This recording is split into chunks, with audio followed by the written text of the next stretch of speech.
puts us at 82, 49, and 8 on the season, hitting at a 62.5% clip. Back-to-back golden boots. That's 3 in a row for me. 3 too, man. Like, not a dime. That's called being for the people. It's over! The Columbus Crew, 2023 MLS Cup champions! All right, there it is. How you doing, buddy? It's been a minute. Good to see you. Hello. It's good to be back. I'm stoked, man. I noticed the apparel wall has been noticeably upgraded. Yeah, we're getting there. It's still a work in progress. But it's nice. I got my boys Tim Howard and Hanny behind me hanging out. So we're getting there. It's gonna, I think every episode there'll probably be a little different. Yeah, the bank account may take a hit, but it's worth it, right? It's stuff I already have here. It's just taking the time to actually get it put up and organized. Awesome, fantastic, cool. Well, we're stoked to be back. Obviously, if you were with us last year, the podcast was a success. Bear with me. My voice is still at about probably 75% of normal. Didn't really get sick, just kind of disappeared a couple of days ago. So I've got 2 little ones, so sometimes they just kind of give you little stuff and you lose your voice. But we're powering through it and super excited to be here. Like I said, last year, if you caught the intro, 63% hit rate. My man next to me here, Garrett, or at Just Some Footy on Twitter, has hit 3 back-to-back Golden Boot prediction winners. Which is really great. I mean, like that, I've been lucky enough to tell him the last 2 seasons on those. So hoping for another one. We will have Golden Boot predictions during this show today. So stick around for that. Today, we're going to go right off the top. We're going to go futures to win the whole league. So MLS Cup futures. Garrett's going to have some. I'll have some. We're going to jump into some more unique futures, like top 7 finish, top 9 finish, Western title, Eastern title. Most books should have those. And if they don't, like, those are going to start to pop up on most people's books. And then we will talk Golden Boot, like I said, and then we're just going to talk transfers because there's been so much that's happened in the offseason. Like we were passing notes back and forth before the show today. There's too much. Like, there's literally too much. We could stay on here until midnight and just talk about transfers and how they're going to affect each team. That's something that we're going to have to cover kind of over the course of the season as we ramp up. Obviously, match week 1 is next Wednesday. There's only 1 game on Wednesday, and then the full slate kicks off on Saturday. So we'll make sure to have you guys prepped for the entire first week of the season, just like we always do. Jacob, thanks for tuning in. Thank you, Daniel. We do have the live chat going this year, just like always. So if you got something to say or question, always feel free to hop in there. But Garrett, any opening thoughts for MLS 2024? I mean, you talked about it, how it's been a busy window. I mean, we could be looking at a record-breaking amount of money spent in the league for a transfer window. I think the record's around 120. I think we're right at just under 100 or right at 100 right now. You still have multiple teams with designated player positions that are open, that are pushing for deals right now. And some of those are pushing for like center forward, winger type positions. And those are just going to cost money. So yeah, we could be looking at a record-breaking transfer window in terms of money out. And then it's been busy. I don't know if I remember a window that's had so much attacking talent coming in at one time, with more still expected to come. So yeah. It's a good time. It is a fun time right now. It is exhausting keeping up with everything and trying to see how they all fit into the pieces of the puzzle. But it's big for MLS. Yeah, it's huge. That's a good point as far as the transfers. It just feels like, and we'll get into it. Like we will get more into that with the transfers. There are players now coming to Major League Soccer in the prime of their careers that I don't know if they would have 3 years ago. And like that's got to be the Messi effect, starting to spill over to other teams. Obviously, MLS didn't add another designated player, but the aggressive ownership and the aggressive front offices, they're still finding ways to make moves, and the league is improving. It's a really exciting time for Major League Soccer. Let's jump into it though, brother. Let's go ahead and start off with. Let's see here. We're going to start off with MLS Cup futures.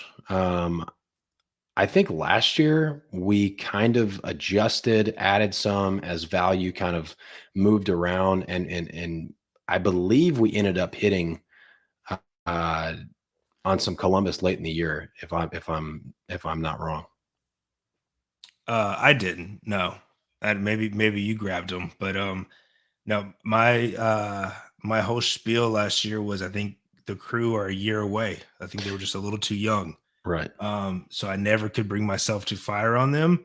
And of course, Nancy did his thing and they won it all. So no, last year actually, as far as like championship futures go, was probably one of my worst seasons in a minute. Like I didn't have anybody like even in the hunt late or anything.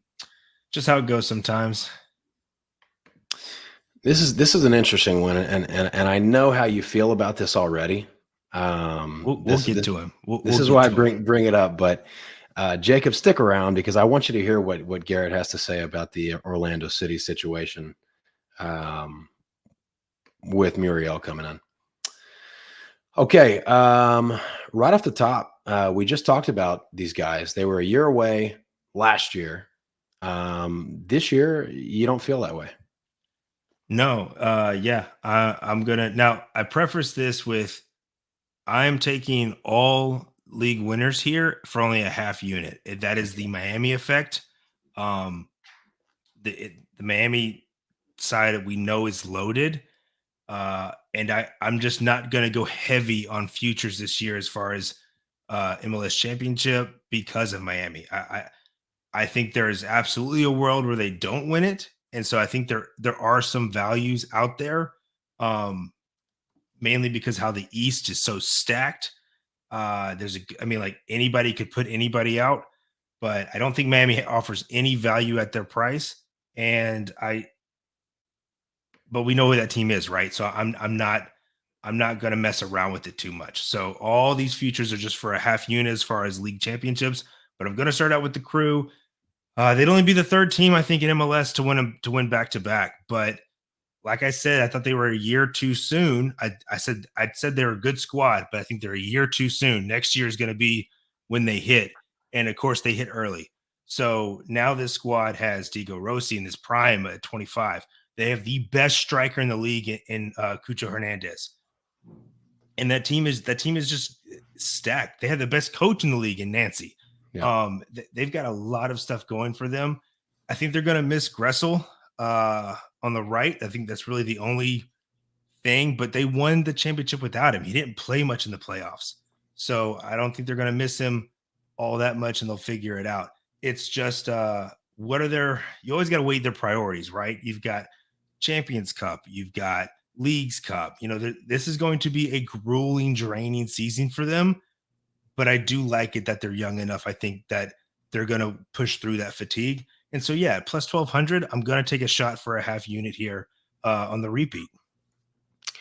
I like it. I typically, anything around 10 to 1 or less, I usually go ahead and get a full unit down.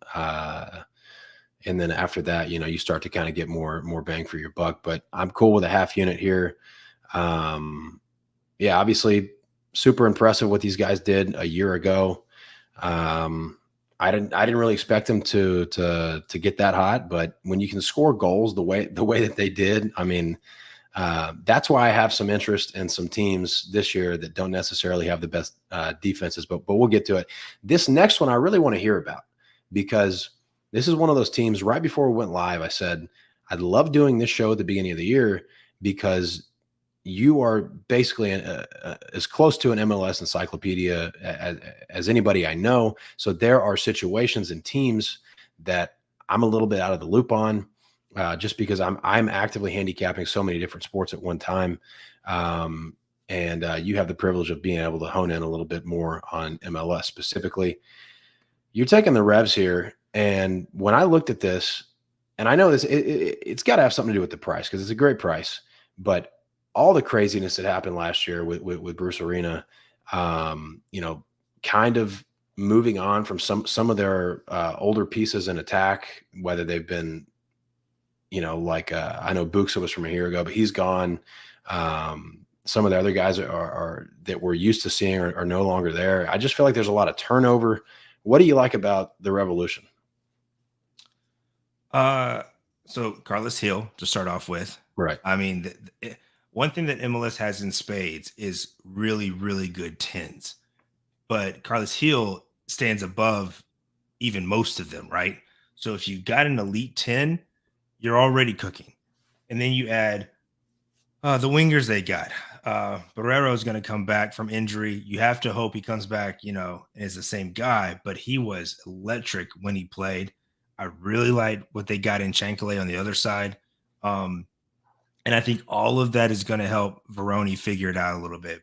But luckily, this team doesn't revolve around Veroni. So even if he's just supplemental or a poacher, so to speak, they're fine. What's really intriguing me here is this team is set up to win now, and they went out and got Caleb Porter to coach them.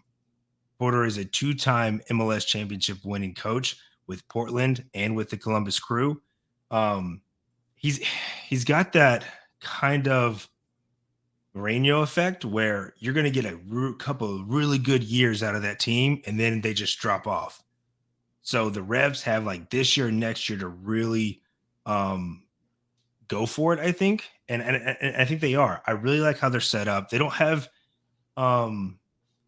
any real studs, in the midfield after Hill or in the defense, but they don't have any bad pieces, right? Like I don't think their defense is just going to leak. They're basically what we would consider for the college sports goalkeeper basically. They are. And they went out, they got the guy from Poland. So I expect him to slot right in and just be great because that's what the Revolution do. They just find great goalkeepers. Yeah. And then DeJuan Jones on the wing back, I think is special. And I think he's going to take a leap forward this year. So at this price with a championship winning coach, you have the pieces there you already need to win. Again, it's just for a half unit, but at plus 4,000, I think there's some value there. If you'll notice, I'm not taking any teams to win MLS championship from the West. I think the East is so stacked that somebody from the East is absolutely going to win it. Again, it could be Miami. I'm acknowledging that, but I've seen enough from the preseason tour to know what Miami's going to try to do now that all the pieces are there and all the guys are playing, to know that there's a world where they don't win it all. So with that, there's definitely some value here. But yeah, this is really a big part of it being the Caleb Porter effect. I'm going to jump on. Coaching is so important in the MLS. You can absolutely tell the teams who have a solid coach, like Wilfred Nancy taking a young crew team and winning it all, and teams who don't have a good coach, who are continually bad, like the Galaxy, who keep just not performing with who we thought was a good coach in Vanny at the helm. So there's some value here for me being in just a stacked Eastern Conference. Another guy for the Revs that I was a huge fan of last year. I thought he was up and coming, potentially borderline MLS star, was Dylan Barrero, the Colombian winger. Tore his ACL, I think, in an MLS Cup game, in an Open Cup game, even maybe, and he's 10 months removed from that injury. So you could potentially. That's what I'm saying. You gotta hope he comes back. But the Revs also got some young studs, man. Noel Buck, he's been playing for the under-19 England side, And then there's a USA kid on the wing. His last name is a trip to pronounce, but he's Do the 18. Revs have any open DP spots? No, Okay. Okay. but I mean, like they have the DPs where you want them now. It's just making all the other pieces maximize their value. So I like the Revs depth as well. Right on. Okay, so for this price, well-run organization, going to be well coached again. I dig it. I dig it at this price. All right, I'm going to jump into mine right quick, and I'll kind of explain myself here. This is a team that maybe my number one most hated team in MLS for like 3 seasons in a row is New York Red Bulls. But I like them this year because they went and got Forsberg from Leipzig. I think that's a really big deal. I think that Van Zier is going to be featured this year. I think that last year he was in timeout because of the issue that occurred. If they wanted him gone, he's already gone. Like he's not still on this team. So they want him to be a part of the team. I think he emerges. I think you have service from elite service from Forsberg. Those two guys can work together. Your attacking issue, your finishing of chances issue, your high expected goals, but not enough goals issue that this Red Bull team has had for like 2 or 3 years in a row. I think that's gone. So I think they can score some goals now. They've always been fundamentally sound and they've always been good defensively. So I think this is potentially a team that can make us some real money this year. And I think they're going to be very strong because I don't see a ton. I really don't see any major holes in this team. Like last year and the year before, it was like, they look good. The numbers look good. The analytics look good. What's happening? They just didn't have quality. They just didn't have killers up front. And I think they have them now. So I'm firing on Red Bull. What do you think about this team going into the season? I think it was good to upgrade from Aquinas to Forsberg. I think Forsberg is a good player. I don't think he carries a team. And so for me, it's going to be Manuel and Van Zier. Those are the same strikers they had last year. The big difference being that Lewis Morgan is back. He's coming off injury. He missed almost the whole season injured. He's a big part of that attack as well. But like I don't know. I think I've seen enough out of Van Zier to know that he's not going to be what we hoped he was when he came over, both in skill and in, I guess, discipline.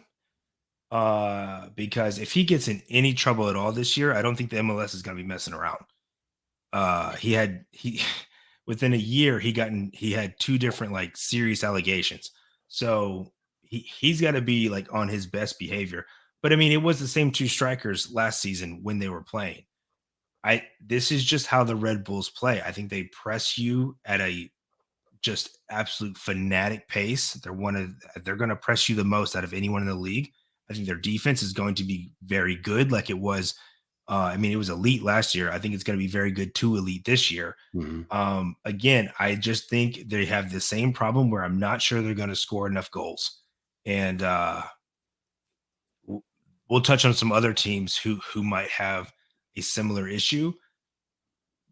But yeah, Forsberg is an upgrade, but I don't think he's carrying that team. And when your starters are Manuel and Van Zier, I think what you're getting is what you're getting. I do like Red Bulls. I think they will offer some various good spots this season to bet on. But as far as getting through that gauntlet of a conference where, literally you could have 8 teams win it. No kidding. It's tough. It's going to be tough, but we'll see.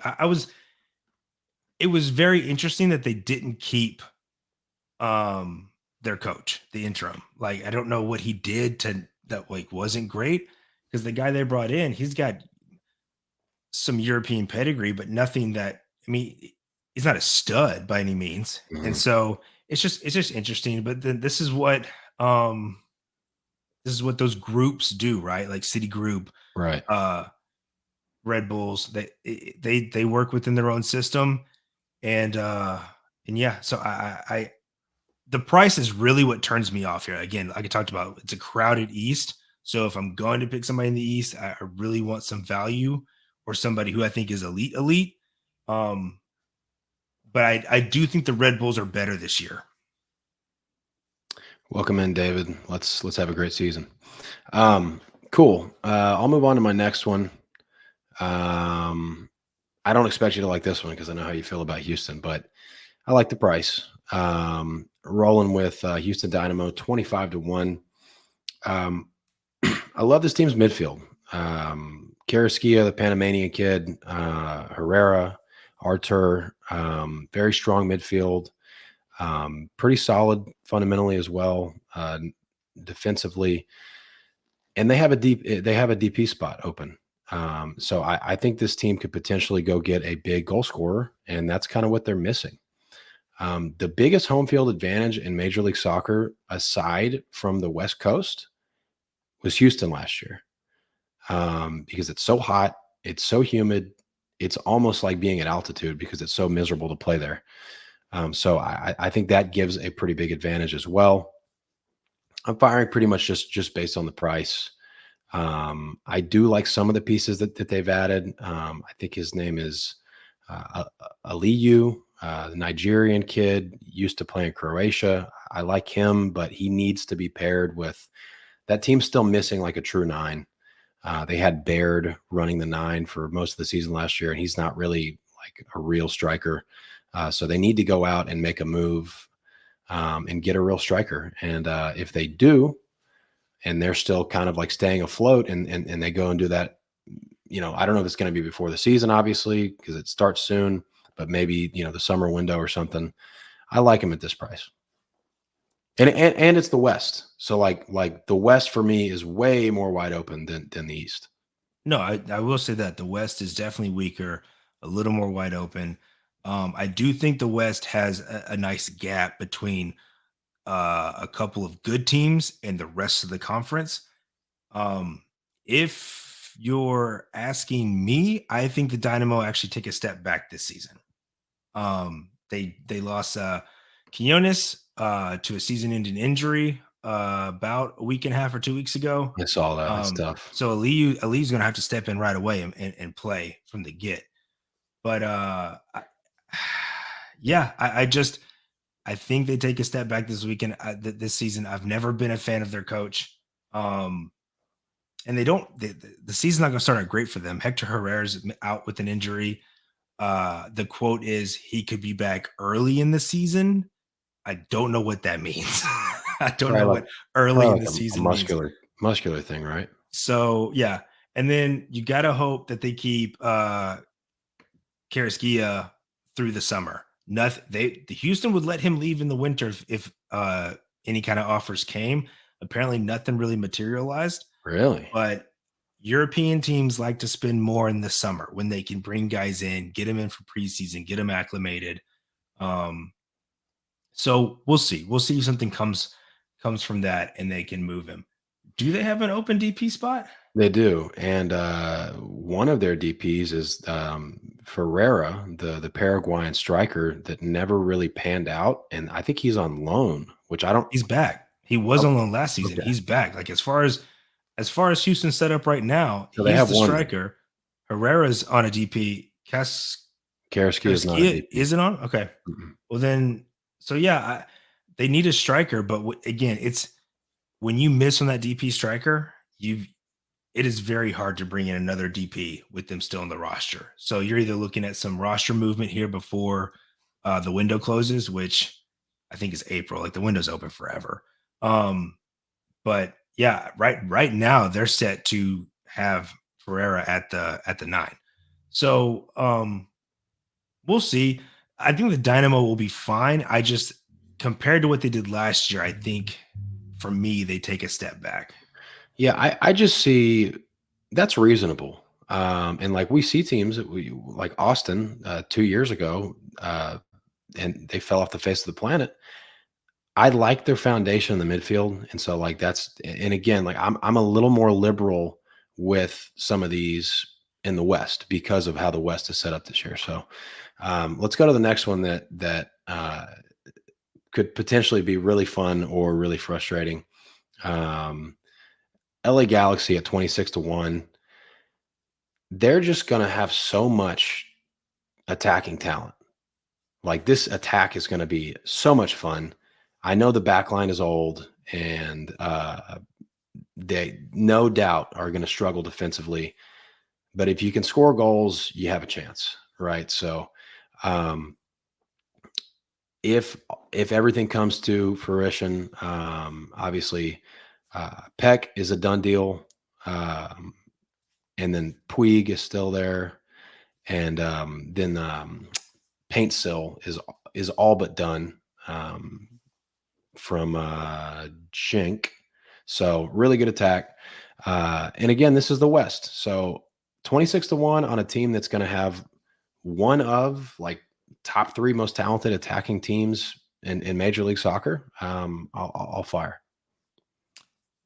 Yeah, I do actually like the Galaxy this season compared to seasons past. It looks like the front office has finally started making smart moves where they haven't made smart moves for almost a decade.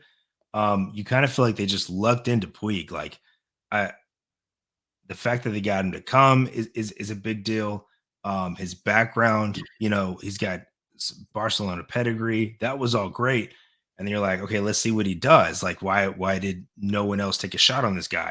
And then he comes in here and smashes it. So you've got your 10, which we talked about. Like, MLS has 10s and spades, and you need a good 10 to be able to compete. What I do like is they brought in wingers that fit what this team is trying to do. This team is going to go down the middle, and they brought in wingers who play inverted and like to dribble and shoot. They're not the guys who are going to swing out, stay wide, and cross it in. So they're going to be a fun team to watch. Yep. I don't trust Vanny in high pressure situations. So like, let's say they make the playoffs and they get there. I can't trust him to get this team ready for a big match. On top of that, you touched on that defense is old, man. They are going to get ran on. One of the few things that guys say when they come over from Europe or other leagues to MLS is they're not prepared for the athleticism of MLS. It takes them by surprise. And so when you have an old back line, people are going to attack you and going to run on you. And so for the Galaxy, they need Neil, that young center back. Like, he has to be a stud this season or they are going to leak. Galaxy games I expect to be very open, very goal friendly, especially if these DPs work out. So while I like it, what the crew did last year, they did actually play defense. They just overperformed. I was like, this defense is young. That goalkeeper's going to make mistakes. And he did make mistakes throughout the season until the playoffs. And then they just caught lightning in a bottle, and that defense performed up to what that attack needed it to be to get them across the line. I don't see that in an old Galaxy back line, but I do like where this team is trending. And at 26-1, it is hard for me to be like, nah, no, thank you. I don't want that. Like, I get the price plus the moves made. I still, they're going to have to outscore everyone. And that's a lot easier said than done. Yep. And I know that going into this, but 26-1, I'll take a little bit. All right. Last one. And this is just a sprinkle. This one's for sure a half unit for me. Vancouver. I like that this team, they have some issues. We were talking about not having Larea anymore, and they are missing some of that out wide for sure. That they potentially could make some moves to fix that. I like that they just got knocked out of Champions Cup because they don't have to worry about that at the beginning of the season anymore, so they can focus on the beginning of the season. I was really encouraged. I mean, look, this team overachieved what the books thought they were going to do last year. And we made a lot of money on Vancouver, particularly at home, not so much on the road, but at home, they were good to us. I like that this team, what they look like, how they're put together, they move and act. They move the ball around like veterans. I really like their goalkeeper, the Japanese kid. I think he's Japanese. I really like him. I like a lot about this team. They are not. They need a move though. You're right, because we talked about that before the show. They need to make a move, but 55-1 to me is crazy. Like, I feel like these guys should be in the 25 to 30-1 range. And I'm obviously, you're taking a 55-1. I'm not saying they're going to go win it, but give me a little slice of that at 55-1. So yeah, I've been on Vancouver the last 2 seasons because they've been between 55 and 70-1. They're always priced not where they should be compared to where they're going to finish the regular season. Yeah. This year I'm off though. I'm off the Vancouver train finally. Even at this lovely price. They've got Ryan Gauld.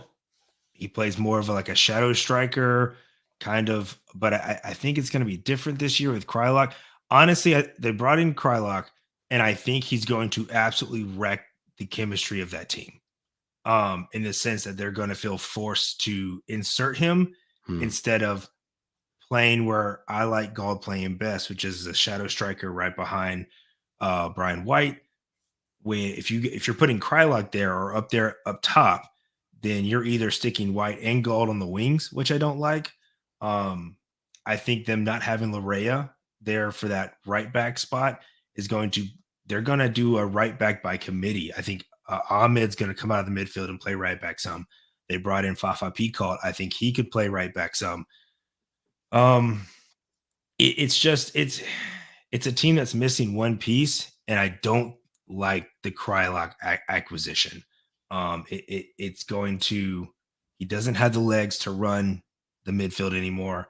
So I think you're going to have to play him more in that really high up 10/forward position. But Brian White is so efficient. Why would you take him out of that spot? Yeah. The right side is just going to be weak for this team. So while I do like them, I didn't expect them to get out of that round. That was a really tough draw in Champions Cup for them. But I think they made a valiant effort of it, at least at home.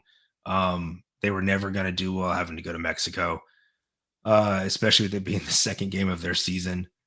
But Vancouver's a team I do like, and we'll get to that here in a little bit. I do think the West is an easier conference like we talked about. They could absolutely finish high up on the table. They're just not there for me from a championship team perspective, but there's a chance. Absolutely. And so, like, if you like this Vancouver team at all, I can't fault anyone for taking 55-1. I've done it 2 years in a row. Like, I get it. They're never priced appropriately. So I don't hate it. Yeah, and regardless, I mean, we talk about the West Coast advantage in MLS.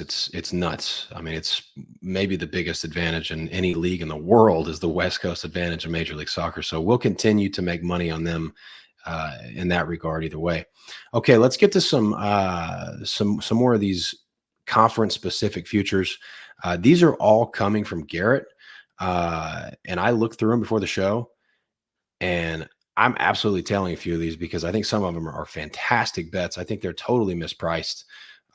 Let's just jump into it right off the bat. We're talking Western Conference outright. And you like two teams at the current number. Yeah. So again, I'm not taking any Western teams to win MLS championship, but somebody's got to win the West, right? Yeah. And so I'm looking at the Sounders and Dallas. Both made huge acquisitions that we'll get into later in the show that I think help this team. And it's just so funny, man, because LAFC is getting priced right now like they're dominant, and they only have one DP. They've trimmed some of the fat. It is going to be interesting to see who they bring in and when they bring them in. With 2 open DP slots, there's absolutely some moves that can be made. But for right now, they're no value to me. So Sounders at plus 800. Sounders run their system the best out of any league, any team in the league. No matter what system a team is running, no one runs their system better than Seattle. Seattle brought in basically the Ladero heir apparent to run the 10, and I think he's going to be great. The only thing that Seattle's lacking is a elite forward. But with their system, maybe they don't need it, at least not to win the West. The West is so weak this year Yeah. compared to the East or the West in years past. So at plus 800, I think there's value there. And then Dallas, I mean, when you spend that kind of money on a striker and you can move your best player into what would be his best position as a shadow striker or a 10 to help create, plus you've got a solid defense, you can absolutely win the West. So at plus 2,000, that's just a misprice to me. And so, yeah, I'm going to take a stab at that. Yeah. I like the Dallas. If I had to pick between the two, one that I would tell you on, I'd probably tell Dallas. I think that Musa, the striker that they got from Benfica, I really think he's going to be the missing piece. You said something in Discord the other day that really kind of a light bulb went off in my head. You said this move is going to enable FC Dallas to move Ferreira out wide and basically not be like a top down striker up at the top by himself. And that's going to make a huge difference because he's fast. He can cross the ball in. And now you have Musa, who is a great finisher. He's really big. He's really fast. He's a perfect fit for this team. And I've never been a big fan of the FC Dallas manager, but I feel like a lot of that has been a personnel issue because they've always been pretty good defensively. They just really haven't had the personnel. So, yeah, I think both of these are good value. Okay, next we're going to the West top 7. This is to finish in the top 7 of the West. Both of these are crazy prices to me. Like I think both of these teams are finishing in the top 7. Yeah, again, we're targeting the West where we see some absolute value because it's just a weaker conference, right? So you should be able to get some good prices here. Dallas, I mean, if I'm picking them to potentially win the West, now you're giving me 6 other spots they could finish and I still cash at plus money. I'm taking that. And then I already was locked into Vancouver for 1 unit because I mean, Vancouver could finish as high as 3rd. Like that's the kind of range we're talking about here. So plus money is definitely value. But now that they don't have to worry about Champions Cup at all, they're already out. And all they get to focus on is the regular season until Leagues Cup comes around. Then yeah, I like it even more. So I put another unit on Vancouver today to make it a 2-unit future at plus 130. But both these prices at plus money just scream value to me in that Western Conference. Yeah, I agree. Love both of these. I will be tailing. Western Conference it's MLS is a little lopsided this year. The East looks to be loaded. Okay, moving over to the East now. This is East top 9, and these are both yours as well. Yeah, I think the East, the top 6, is pretty set as far as what teams will finish 1 through 6. Not where, but who will be in that group. And so you're really only fighting for 3 positions here, as in 7, 8, 9. Of course, top 9 make the playoffs, but so there's not as much value here in the East. Like we talked about it being stacked. I do like the Revs a lot though. Like even if they don't win it, I do think they're going to be very competitive in that East. And so at minus 130, I'm willing to eat the juice just for them to make the playoffs. Basically, I think that's an easy bet. And then Charlotte is my wild card here, where they brought in Dean Smith. He's going to be one of the best coaches in MLS, just off the bat. And Charlotte cleared his plate. They got rid of the DPs that were underperforming, were not doing well, and said, you go get the guys you want. And he responded by targeting that Uruguay striker. Yep. Why is his name eluding me right now? But he basically won the was it the under 20 World Cup? Yes. He basically won it for Uruguay in the under 20 World Cup. Luciano Rodriguez. Yes. And the fee they're tossing around would be one of the most expensive players ever purchased by the MLS. So you get that kind of a 9, and then who knows what else you can do. Charlotte already had good bones. That team wasn't terrible last season. No. Their DPs just didn't perform. Like literally that was the difference. If their DPs had scored and performed the way they're supposed to, Charlotte has a much better season. Now you've gotten a better coach. He gets to pick his guys, run his system. I think at plus 155, even in a very crowded East, is a little bit of value here. And so, yeah, to make the playoffs, I think Charlotte can do that. I really like Copetti, the Argentine striker that they had, and he's still on the team. So if they go get the young Uruguayan and they've got Copetti and him, that's a nice spearhead there. That'll be pretty solid.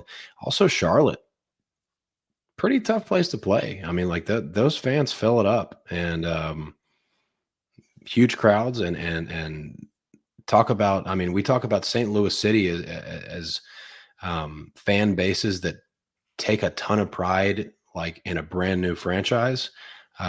Charlotte is definitely right up there with them as well, because they really do love their team in the Queen City. Oh, our main man QT checking in. Big Sounders guy. Good to hear from you, Q. Okay. Next we go. Okay, we are now talking the boots.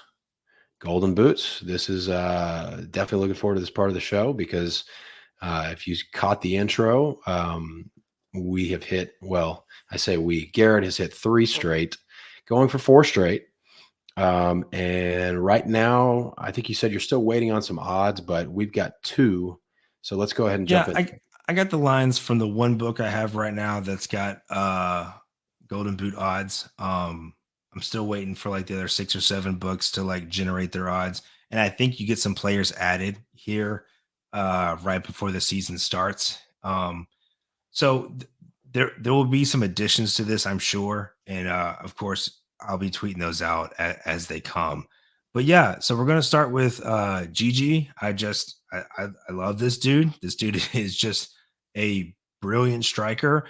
And Atlanta is starting to build this team around that attack by getting those 2 dynamic wingers that just really made a huge difference in the second half of last season. They're going to pull defenses and spread them wide, and really just, you cannot leave Gigi one-on-one in the box. Like you can't do that. And then he's going to be great. Well, as long as Almada's there. If Almada leaves in the summer, which I kind of expect, Atlanta's now had 2 years to find the replacement. So like, I just cannot imagine they don't have somebody lined up to take over once they sell Almada. And then even when Almada's gone, now the offense flows through Gigi even more. So there's just, for me, I like funnels. There's a clear funnel here where they look for Gigi Kumakis all the time. And at plus 1,000, yeah, I'm down to take a swing here. Yeah, I like this one. Probably actually would have been on it if you weren't. So I'm trying not to double up on golden boots here, since they're all coming from our show officially. Next one, this is a no-brainer for me. Yeah, let's just get into it. I've already said it. He's the best striker in MLS. And I this really does feel like his year to win it. You need Diego Rossi to become what he was at LAFC when he was the youngest player ever to win the Golden Boot in MLS, to really take Cucho's chances away from this. I don't see that happening. Plus, I think the crew are just going to score goals, man. I mean, like if they crack 70, 75 goals this season, like it would not surprise me. They're just going to score a lot. And so you have to challenge Rossi. You can't just let him stay out there. And so again, you're giving Cucho free reign in the box.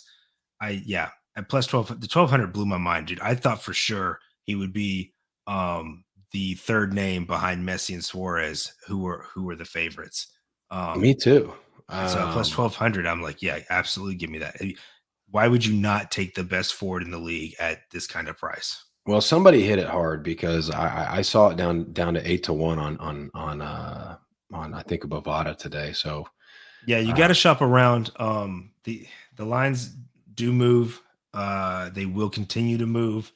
And if I find a better price somewhere, again, I'll tweet that out as well. But yeah, Yeah, when I took it, it was plus 1,200, and lines only came out a day ago. So This is a good example. QT in the chat said paint sill. That deal is not like it's almost done, but like it's not done. And so there are no odds for paint sill golden boot at the moment. and I still wouldn't take them. I Well, like Paint Cell a lot. He's going to there's be too many mouths to feed, right? he's going to be my favorite transfer of the window, like easily. Like But A+. but to win Golden Boot, no. Okay, here's a transfer that you like. I do like Kuipers. I only like Kuipers because he's plus 5,000. What are we doing? That's nuts. This dude can absolutely score. The knock against him is he doesn't create his own shots. He needs playmakers, something Chicago doesn't have a lot of. I think Chicago really needs to go out and get him a legitimate 10 and let Shaq and Gutierrez play the wings where they're best at.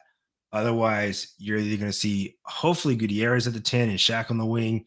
But Shaqiri's getting paid enough where he kind of gets to do what he wants.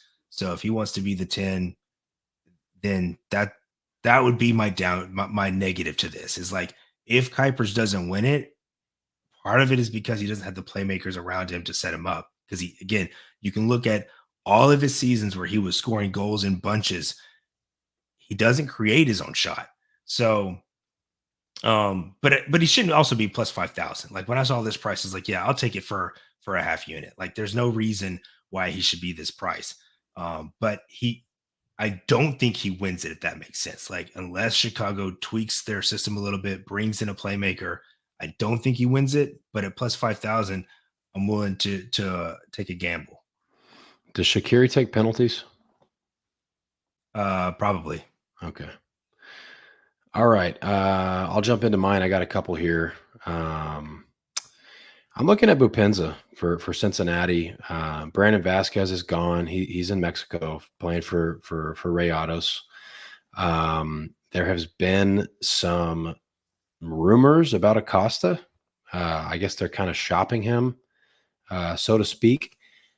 I don't really think that would be a good thing necessarily because he's such a good service provider. But look, here's the thing about Bupenza. He is a loose cannon. He's OBJ. He's Draymond Green vibes. Like he's been on a bit of a bender, so to speak. Got kicked off of his international squad. Acting a fool at friendly matches and stuff. So like he is kind of a loose cannon, but this guy is supremely talented. If he has the ball on his foot, he can turn around and put it in the net. Like he is a great finisher of the ball, really, really talented. And if he decides like, okay, like I've got to have a year here, so like I don't lose my job or so I don't get shipped off to Turkey or whatever. If he decides that and the switch flips, he should be in the running to win the boot. You have any objections to that? No, I think if everything goes right, he'll definitely be in the hunt. I think if they somehow gave away Acosta, I don't think he wins it. I think you need that dude. What did I call him the other day? He's like a very poor man's Balotelli in the sense of on both the good and the bad, right? Yeah. Like he is very talented, has an absolute rocket right foot. He is also a nutcase. Yep. And so that would be my concern here is he's just going to do something to get in his own way to ruin his chances. And so with that kind of risk for me, plus that his price just wasn't good enough.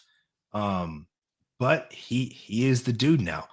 Him being the dude is part of the reason why I think Cincinnati don't have as good of a season as last year. Now they were the Supporter Shield winners. Like, it's kind of hard to do better than that. But it's why I don't have a future on Cincy. It's because they've pushed all their chips in and said Bupenza's the guy. And so when you're dealing with somebody erratic like that, who I think has the chance to cause as much drama off the field as he does on, it's just too risky for me. But the talent is absolutely there. Like I cannot deny that. Fair, very fair. All right, next two, and then we'll get to some transfer discussion. Looking at Van Zier at 35-1, for me, this is simple. Like it's huge odds here. It's 35-1. It's massive. It's not 15-1. It's not 10-1. It's 35-1. This guy can stack goals. The logic behind this is basically like last year was a total nightmare for him. It was a total nightmare with the teammates, with the situation, probably confidence, probably locker room issues, total disaster. He can wipe the slate clean here, and he's going to be the goal scorer for this team. And if he can do that, I'll take a stab at 35-1. This is a total price play for me. Van Zier for me is one of the guys I was referring to when I said when they come over from Europe, they're taken aback by the physicality of the league. Yeah. That man was not used to center backs just bodying up on him. And he struggles with that mightily. He's also he's so risky because he'll get in his own way. He will say something stupid. He will do something stupid and he will miss time. And like, that's just, you gotta have, for the golden boot, you gotta have somebody who can score 20 plus. Yeah. And there's really not that many guys in the league who can score 20 plus. Bupinza, if it goes right, can score 20 plus. Gigi obviously can score 20 plus in that offense. I don't see Van Zier as a guy who can score 20 plus. And so for me, it's like, then it's hard to take, right? Because that's the baseline. Once you get to 20, then it's just a foot race to whoever can score the most. But like 20 is the baseline, or else you're not even really in the conversation. I think the Red Bulls attack will be better. They're going to absolutely benefit. Again, we talked about having Morgan back and having the upgrade in Forsberg. I do wonder though, in that attack, if it's not the Brazilian Manuel who benefits more than Van Zier, especially if Van Zier puts himself in the penalty box. Okay. Well, here's a guy that I know can score 20 plus goals, and he should be the man next year in Salt Lake. Good old Chicho Arango at 40-1. I thought this was a great price. RSL had a lot of goal scorers leave their team from last season. Not quite West Coast, but elevation. So there's still, pretty significant home field advantage compared to most places in the league. Why not here? Why not take a stab at 40-1? I like Chicho. All Chicho does is score goals. He's not going to press. He's not going to work hard. He's not going to come back on defense, track back, none of that. Chicho is just going to score goals, which is, I think, good in a team like RSL that play very direct. They want long balls, so they're just going to make Chicho run, and he's down to do that if there's a goal in between him and the ball. Where if I had to say no to this one, it would be because of how RSL play. I mean, they're perennial playoff team, like somewhere between 4th and 7th is usually where they're going to fall every year. They're going to give teams trouble. They're hard to beat, as in they are not easy to break down. However, that attack doesn't break down a lot of opponents, if that makes sense. Like the opponents have to make the mistakes for RSL to score goals. They're not going to create a lot themselves out of their open play. And so while I think Chicho has the talent to score 20 plus, I'm not sure it's in this system, if that makes sense. Okay. I like this RSL team. I really do. And you're right. They've had goal scorers leave, so the goals have to come from somewhere. It's why I'm not sure they score as many goals as they did last season. Just how they're set up.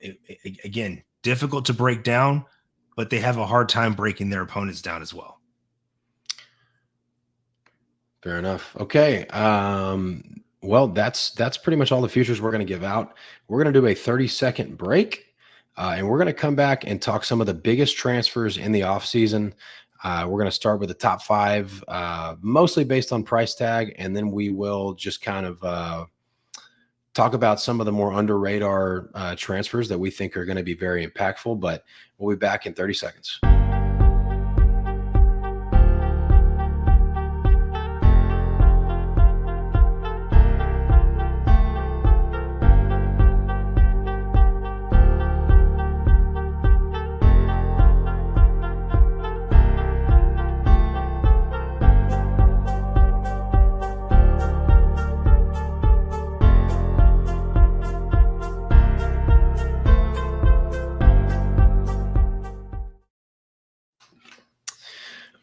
All right. Had to go grab a water. Okay, let's jump into it though. First on the list, we talked about him a little bit, is Kuipers, coming over from Gent in the Belgium league. Massive transfer fee, 12 million. Right now, that's number one. There, like you mentioned the kid that Charlotte's looking at, potentially could top that, but if he comes, it should be north of 12. Yeah. So this is like, and I feel like this almost surprised you a little bit when Chicago went out and spent like this. Yeah, because it's just not a Chicago thing to do. I mean, there's this joke about MLS 1.0 teams, right? Like some of the founding members who just don't really break the bank to spend. Chicago's been one of those, year in and year out. Now they'll pay guys. I mean, I think Shaq is still the 3rd or 4th highest paid player in the league, but they got him on a free. For them to go out and actually pay a fee, yeah, it totally caught me off guard. But I love the pickup. I think Kuipers could absolutely do damage in the MLS. Again, I think it might not be this year. I think Chicago still need that elite 10, but Kuipers has shown if he's got somebody who can service him, he's going to score. And so no, I love this transfer. Yeah, that was the first thing that I kind of thought about was great move, obviously. Like you get a guy like this, he's going to do well in MLS. There's no doubt about that. If you spend 12 million on somebody and they don't do well in MLS, that's a problem. But is this something that like buoys Charlotte into the playoffs even? Or is it not enough? Sorry, No, Chicago. yeah, it's tough because in the East, like I said, you're basically fighting for 3 spots, right? And those 3 spots are being fought over between 5 and 6 teams. Is he enough to get Chicago in the playoffs? Yes. Will he? I don't know. And you don't spend 12 million on a player to not make the playoffs. So I gotta think the Chicago Fire will see that as, a failure of a season if they don't. But just the fact they're taking this kind of initiative and being this aggressive with it bodes well. And they still have a DP spot. So if they, are lacking come summer, I think they can pull the trigger and bring somebody else. Or if they're in the hunt, maybe they just I like it when teams use all their DP spots, obviously.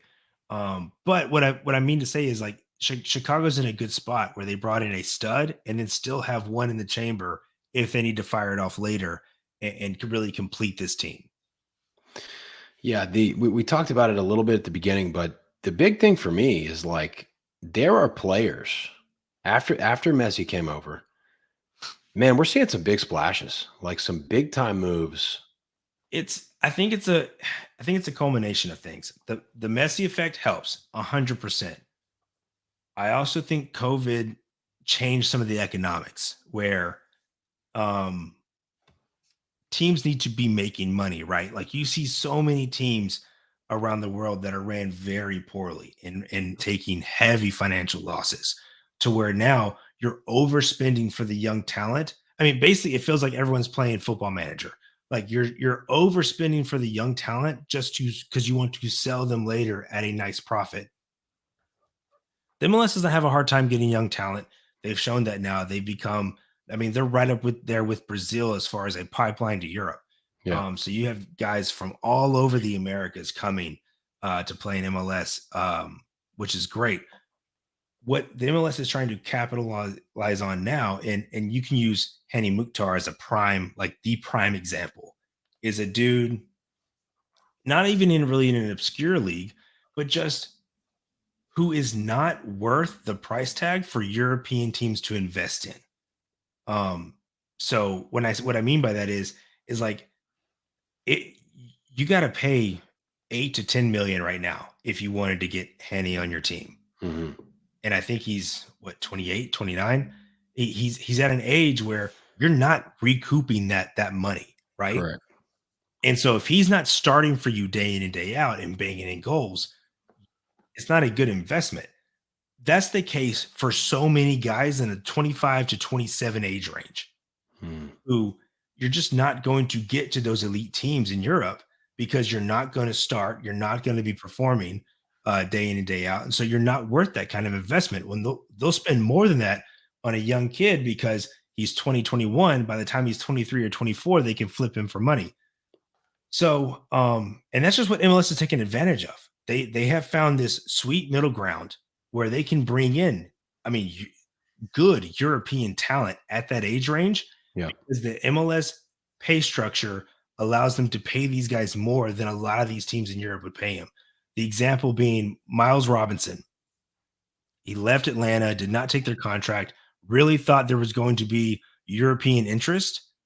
And when that interest came, he was offered pay equivalent to less than what 420 guys make in the MLS. Whoa. Think about that, right? Like there's over 400 guys in the MLS that would be making more than you if you went over to Europe for that particular deal. Wow. And so he's like, no, I'll just stay, get paid more for a year in Cincy and see if any other offers come in. Like he's just betting on himself more. But that pay structure is also very incentivizing in and of itself, where you could have guys come over and get really good paychecks that they're not going to find in Europe. In a league that, thanks to Messi, is getting more and more eyeballs and growing monthly. Now, like we're not even going yearly; it's growing monthly. So it's like a perfect storm for the MLS right now. Exactly. All these things working in their favor to where they can pull off these moves, and it's gonna be really really good for the league. Yeah, that's what I'm saying. I mean, there seems to be not much, if any, downside to that. Perfect storm is well said. League is getting better and deeper every day. So, okay, let's get to the next one. We talked about him a little bit. Peter Musa comes over from Benfica. Man, Benfica could have used him today because they are really struggling up top. But yeah, I like this. We talked about it. I think he's just what this Dallas team needed. I think he's the key to what they need. Big money. I mean, this he's 25, so this fits right into what you were just talking about, right? Yeah, I mean, this is another prime example. He's a super sub for Benfica, right? Like he plays regularly, but doesn't start regularly. And so there's talent there. He's played against some of the best teams around. And so Benfica benefits because they're able to sell a super sub for almost $11 million. Dallas benefits because they absolutely needed a striker. And I think there's more to it here, even because Dallas and Benfica announced some kind of partnership where like their academies are going to be linked and they'll be, sending players or the potential to send players back and forth amongst them. So so there's even more to it there than that as far as this relationship between Dallas and Benfica. But I love this move because I was waiting to see who is Dallas going to invest in. They've sold all these kids the last 2 or 3 seasons. They've just stacked cash. At some point, you've got to reinvest it in players. And so forever, Dallas has been the team that just sells. They have a great academy. They find real good prospects and then sell them before they ever really get a chance to really take Dallas anywhere. And so here we see some of that reinvestment in a prime example of the transfer that MLS is looking for. And I think it's a great move for Dallas. Absolutely great move. Yeah, of the big money fees that have come in so far, the 4 or 5 north of the 5 million mark, this is probably my second favorite as far as the way I think it'll turn out and impact. We'll get to my favorite here in a bit, but next one is Gabriel Peck coming over from Vasco, going to LA Galaxy. And we didn't include the paint seal deal because, again, there's some that we're going to talk about after this that are close to being done but not done yet. So I watched film on all 4 of the younger guys coming over that we're mentioning. This guy, it feels like he's the best athlete on the field where he was playing. And it feels like I wonder what he will look like when he is matched up with people on his same level athletically. And I'm not saying like that's a total negative, but I did get that feeling watching him that like there's a lot here where he's like dribbling circles around people that he wouldn't be doing necessarily. And I wonder what that is going to look like. You know, we talk about the physicality as well. He's obviously talented. He's very straight. Like he's direct. He goes straight for the goal and blasts it. And I don't want to say raw because like he's 22. So like you would hope that he's not raw at this point. Although I guess there's still some like polishing that could be done as a 22-year-old player.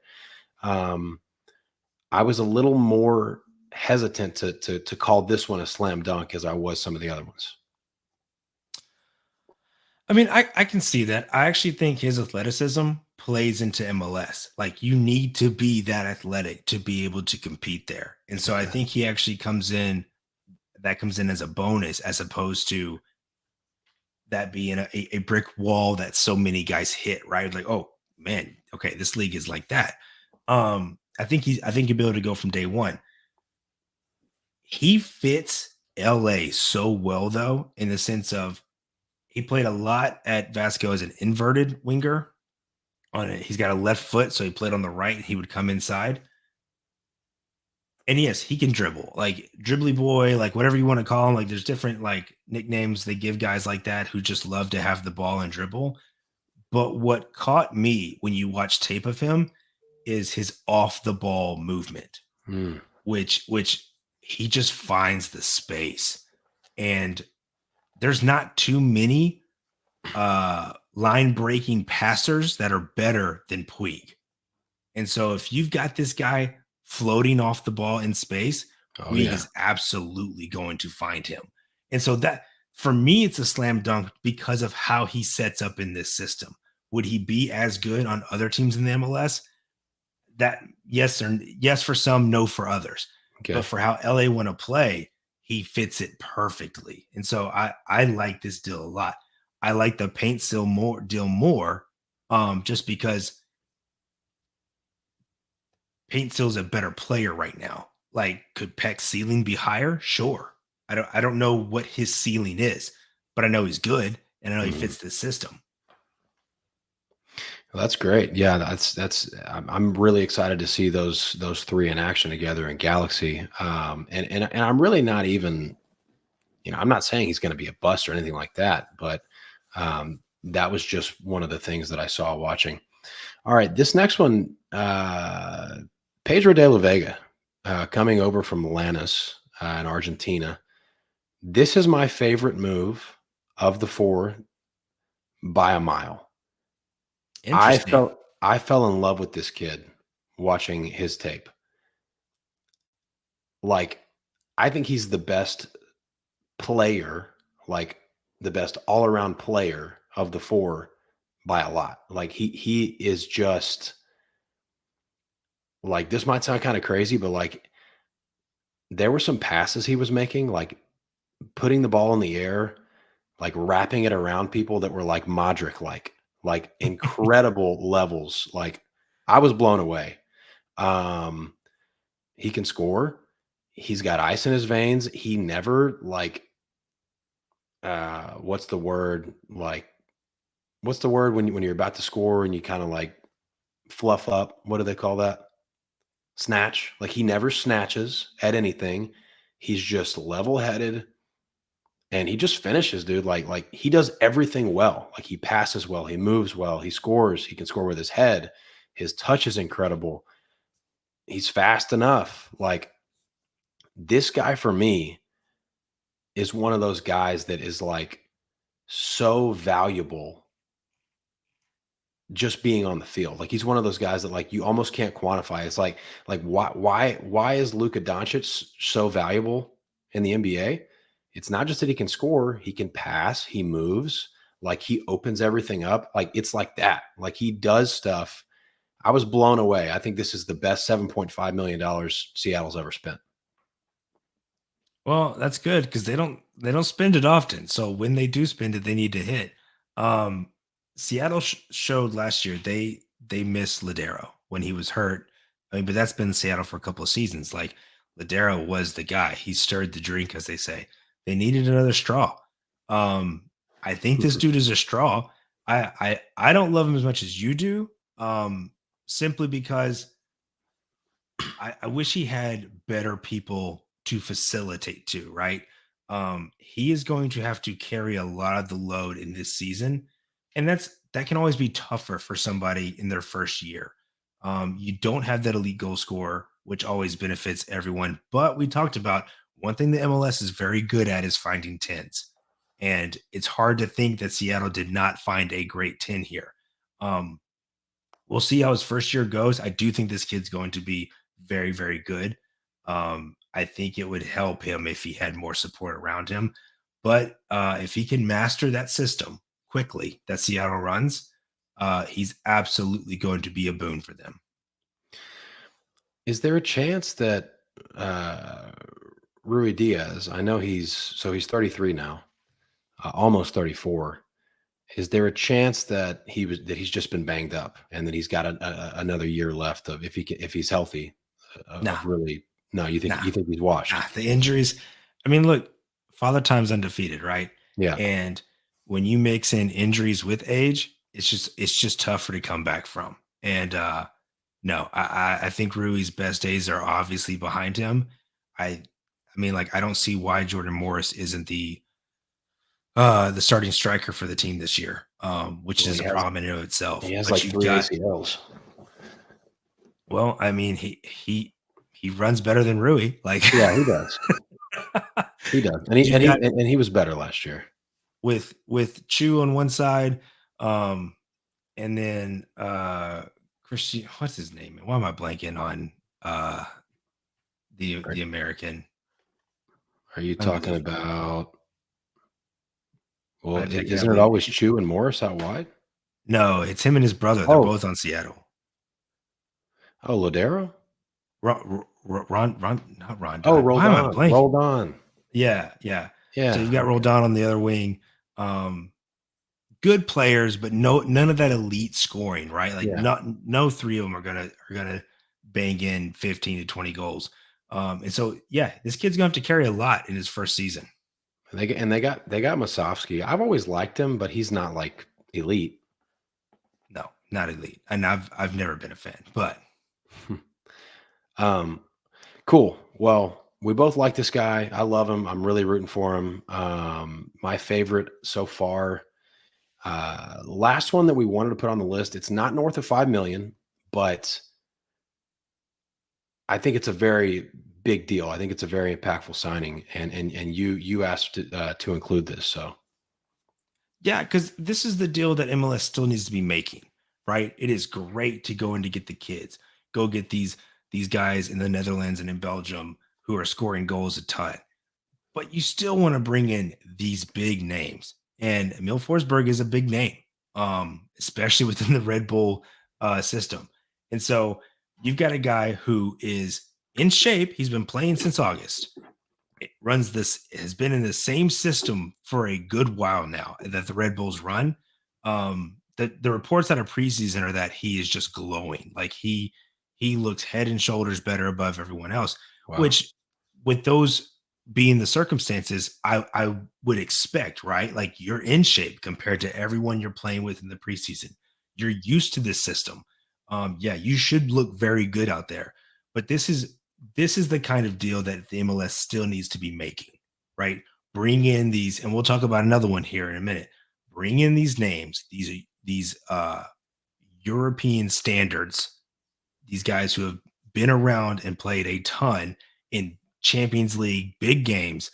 Yeah. Bring them in because the MLS still needs that star quality too. And so when I saw this deal go through, this is one that totally caught me off guard, but I just love when you get guys with that kind of clout and they're going to fit perfectly with your team. Yeah, and he's not 37, like he's still playing at a very high level. What is he, like 33? 32, 33, somewhere around there. Cool. Yeah, I mean, he's the best player on their team, so he should look like that in camp. Okay, we're just gonna kind of shoot the shit here and there's so much again, so we'll try to highlight some that seemed important, some more notable transfers. This is one that opinions will be interesting. I think somebody asked about it in the chat early. If I can, yeah, Jacob asked about it. He said Orlando's got to get a shout with Muriel on the team. I saw you on Twitter when this deal hit, and you didn't love it. But what I want to ask you now is that does it change the way you feel about this, that it's such a low fee? It's like $1 million fee. No, because if you paid any more, you're overpaying. Okay. Like I grew up watching Morel. Like I like this guy.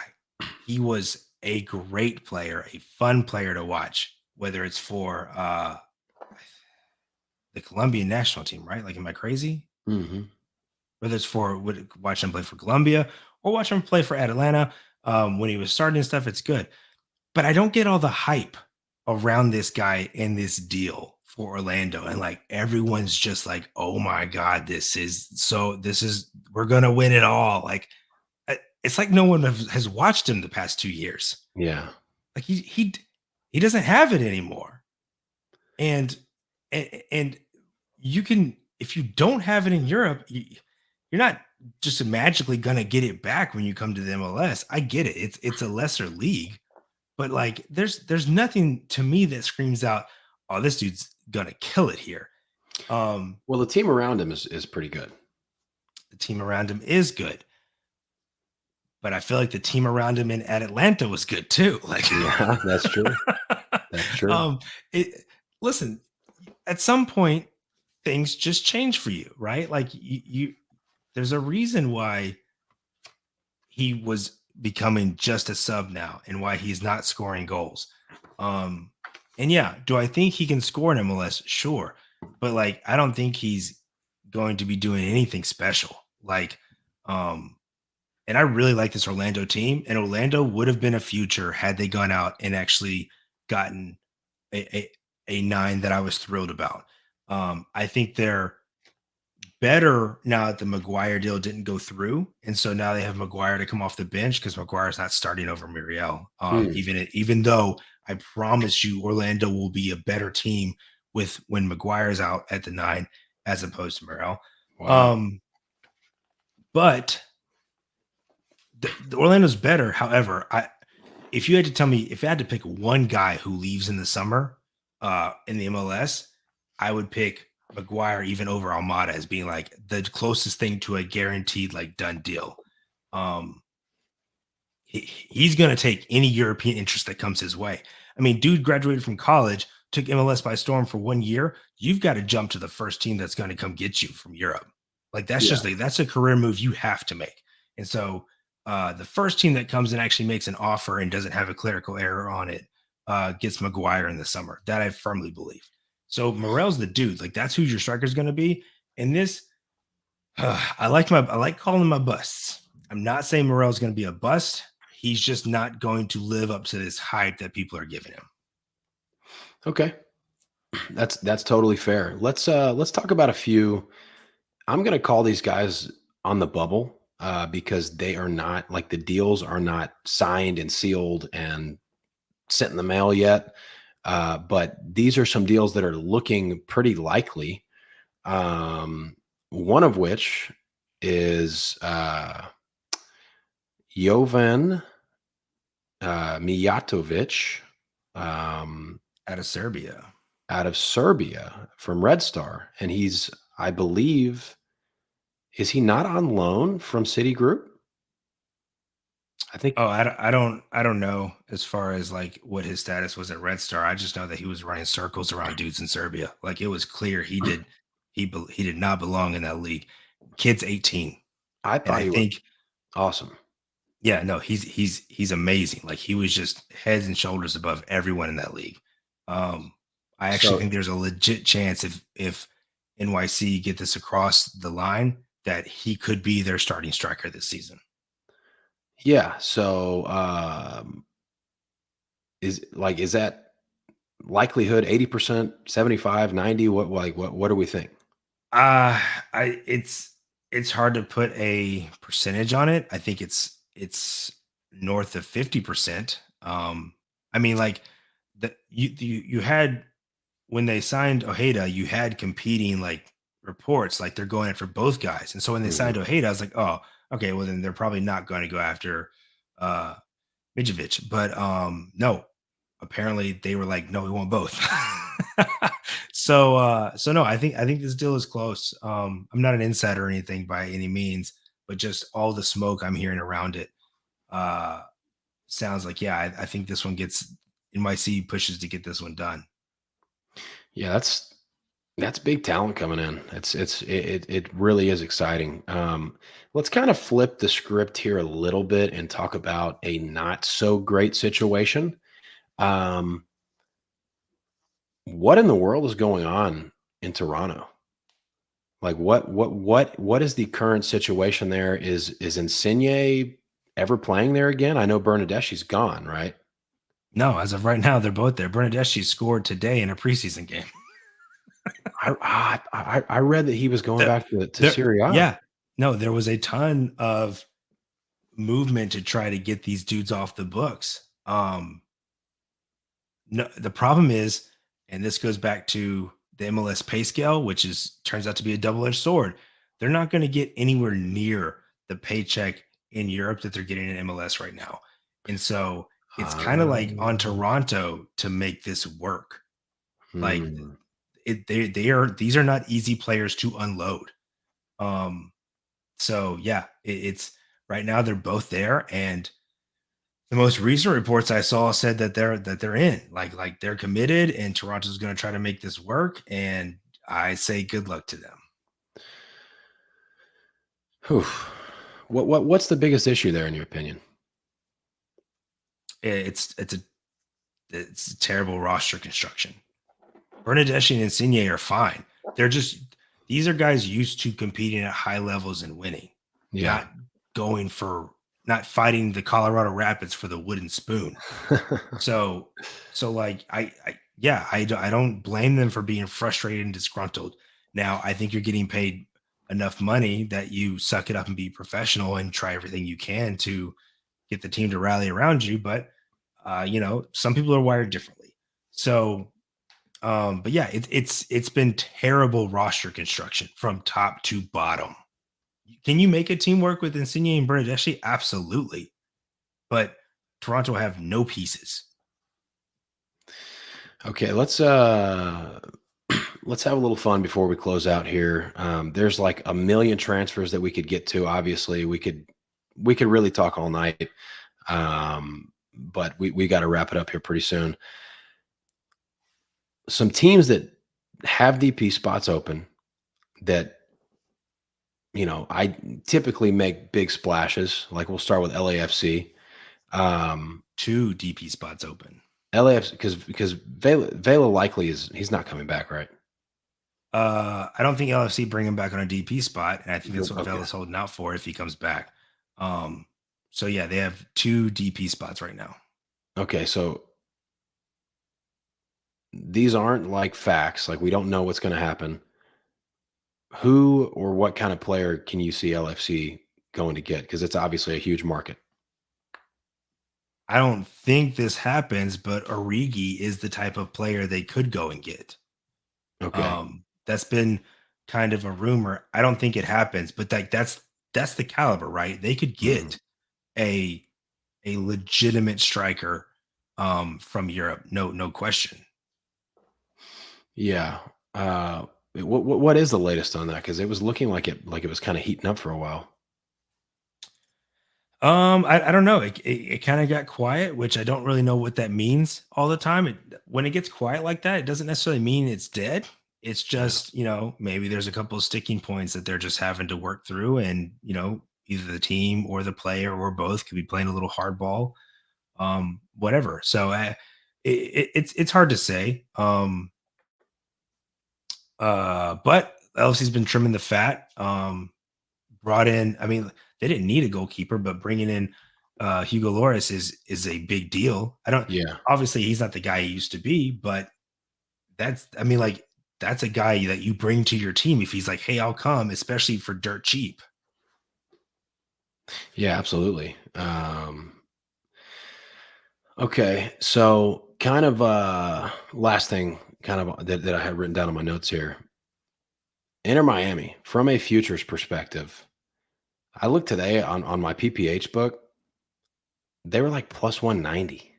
And I know that's a horrible price. They're probably like 3-1 in most books.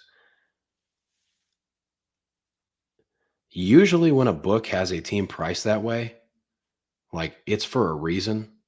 I'm not saying the book knows everything because like we beat the books all the time, right? So like they don't know everything. Their lines are not perfect. They're just humans. But man, like there's no one even like Miami to win the West is like even money. Like or sorry to win the East is like even money. So there's no one even close to the odds that Miami has right now. No, but Miami might be the best MLS team ever constructed. They might be, right? So but we're not betting them. No, because I don't see value there, right? Like they are all in on the 4 Barca guys and just outscoring you, right? That defense, there's nothing they can do roster wise to make that defense any better. So that is what it is. So yeah, they're just going to outpossess you and outscore you, and they're just all in. Which when you get a guy like Messi and then he brings Busquets and Alba and Suarez, that's what you do. You shove all your chips to the middle and you go all in, and you see what you can do.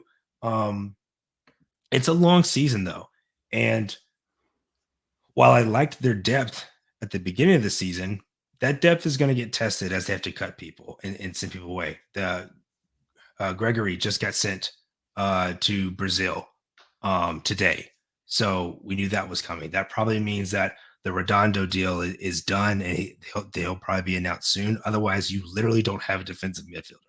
But they went from having a really deep midfield and then Ferreras went down with a season-ending injury. Kromashki is going to miss the first 2 months of the season. Yeah. Now your depth is getting tested a little bit, right? So we'll see. But I don't think the books are wrong for pricing him at that. When you have a guy like Messi, he's like, we saw it, man. Messi gets announced, and Inter Miami, who was dead last at that time in the league, became the 3rd favorites to win MLS. Yeah. And like making the playoffs was going to be a gargantuan task for that team.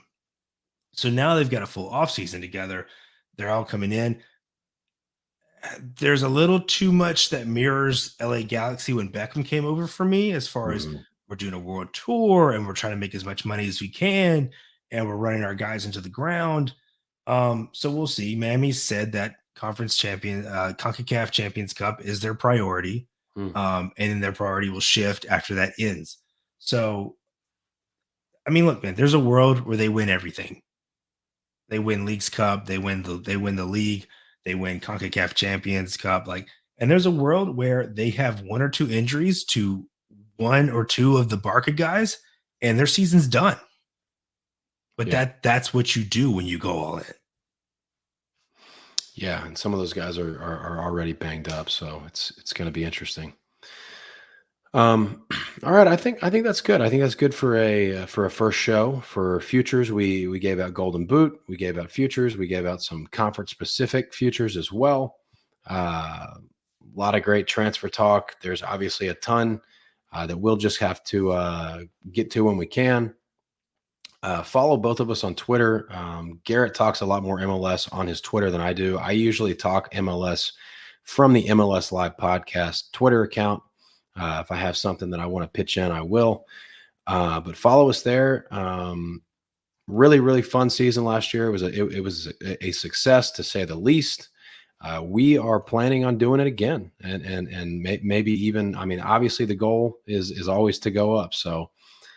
We want to keep it going. We really, really appreciate everybody that tunes in. You guys make this really fun. Love hearing from you guys on Twitter. Love hearing from you guys in the comments when we're doing a video. Normal schedule. Are we doing Tuesdays or Wednesdays, Garrett? We can do Tuesdays. That's fine. I mean, Did we do lines Tuesdays will. last year? Yeah, lines should be out, and that gives people time to get those early lines in, because one thing we crushed last year too was closing line value. So Yeah, you want to tune in on Tuesdays. Like you want to tune in live because the CLV last year was absurd. And my inbox is full every single Saturday before MLS. Hey, would you still play this? Hey, would you tune in live if you can, or Wednesday.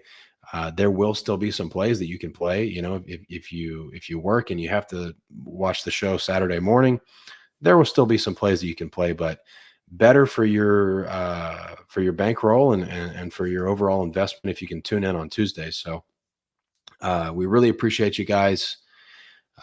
We will see you guys next Tuesday. Garrett, anything? no, I mean, we set the bar high, man. Like last year set the bar really high, and we're just looking to beat that. And that's not an easy task, but we're about that challenge. And then yeah, shows will be shorter throughout the season. There's just so much to get through in the season preview as far as everything that's going on, and we touched only a fraction of it. Yeah, So you can expect the shows to be much shorter during the regular season. absolutely. All right. Thanks again, guys. And we'll see you next Tuesday, 10 Eastern.